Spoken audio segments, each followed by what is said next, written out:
What if everything you thought you knew about the future was wrong? What if the events prophesied over 2,500 years ago were not just ancient history, but warnings for our time? What if 3 key prophecies from the book of Daniel were yet to unfold, and the world was on the verge of witnessing their fulfillment?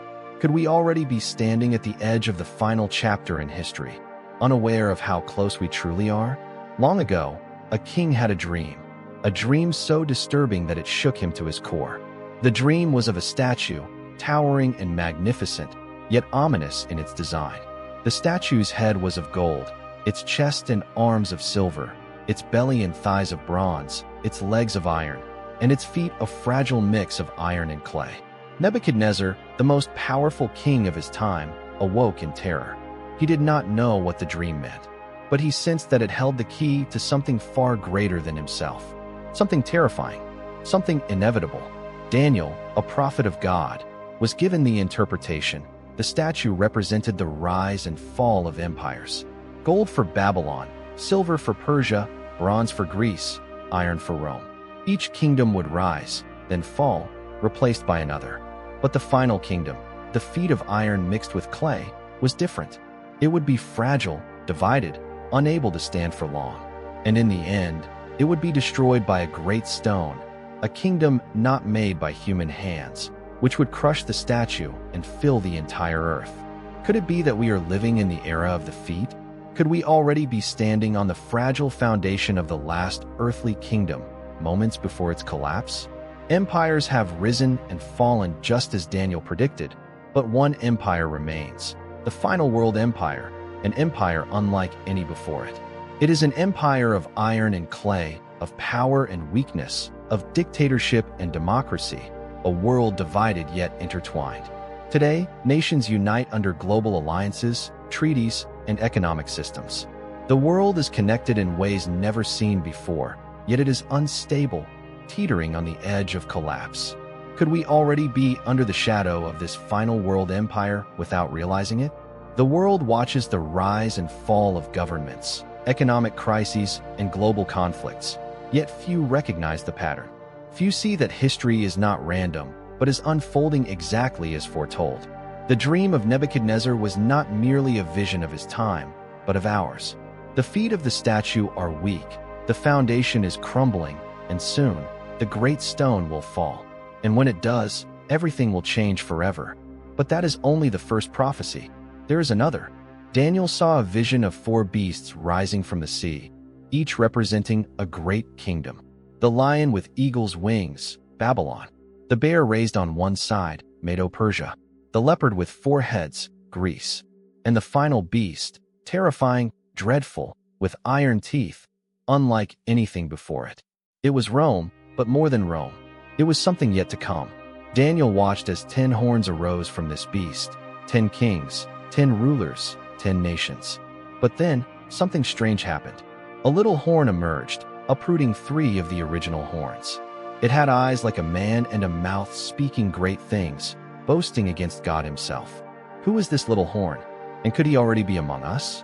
This figure is no ordinary ruler. He is a leader unlike any before, a master of deception, a manipulator of power, a force of destruction hidden behind a veil of charisma and false peace. He will rise suddenly, taking control of the final world empire, bringing the world under his command. At first, he will promise unity, stability, and prosperity. The world will embrace him, seeing him as a savior in a time of crisis. But then, his true nature will be revealed. He will blaspheme against God. He will persecute the faithful. He will change laws, times, and seasons, reshaping the very fabric of human civilization. And the world will follow him, not knowing they are marching toward their doom. But what if he is already rising? What if the system for his rule is already in place, hidden in plain sight? Could the alliances we see today, the United Nations, the European Union, the World Economic Forum, be laying the groundwork for the 10 King Alliance? Could the next global crisis be the moment that gives him power? History tells us that great leaders rise in times of chaos. The Roman Empire was born from turmoil. The French Revolution paved the way for Napoleon. The Great Depression set the stage for new world powers. What if the next catastrophe, The next war, the next financial collapse, the next global emergency is the catalyst for the rise of the little horn. The world is changing faster than ever before. But are we looking in the wrong direction? Are we so distracted by the surface-level events that we fail to see the deeper prophecy unfolding before our eyes? And then, there is the third prophecy, the final warning. A covenant will be made. A treaty, a peace agreement, but not just any agreement. It will be the covenant with many, an event so significant that it will mark the beginning of the end. According to Daniel 9 verse 27, this leader, the little horn, will confirm a covenant with many for 7 years. But in the middle of those 7 years, he will break it. He will bring an end to sacrifices and offerings. He will desecrate the holy place, standing where he ought not to stand. Could this treaty be the last piece of the puzzle? Could it be that, even now, world leaders are preparing for such an agreement? The Middle East remains a focal point of global tension, and peace deals are discussed daily. But what if the next one is different? What if, hidden beneath its promises of peace, it is a trap, a deception leading the world straight into the final tribulation? The world is desperate for peace, desperate for a leader who can bring stability. And when the right person steps forward, offering a solution, the world will embrace him. But it will be the greatest deception in history, because in the end, the covenant will be broken. The true nature of the ruler will be revealed, and what follows will be unlike anything the world has ever seen. Could we be closer than we realize? Could these three prophecies, once distant warnings, now be pressing upon us, waiting for their moment to unfold? Daniel's visions were not just dreams. They were revelations of the end of history. They were given as a warning, a sign for those who would watch and understand. The question is, are we watching? Are we paying attention? Because when these prophecies come to pass, there will be no turning back.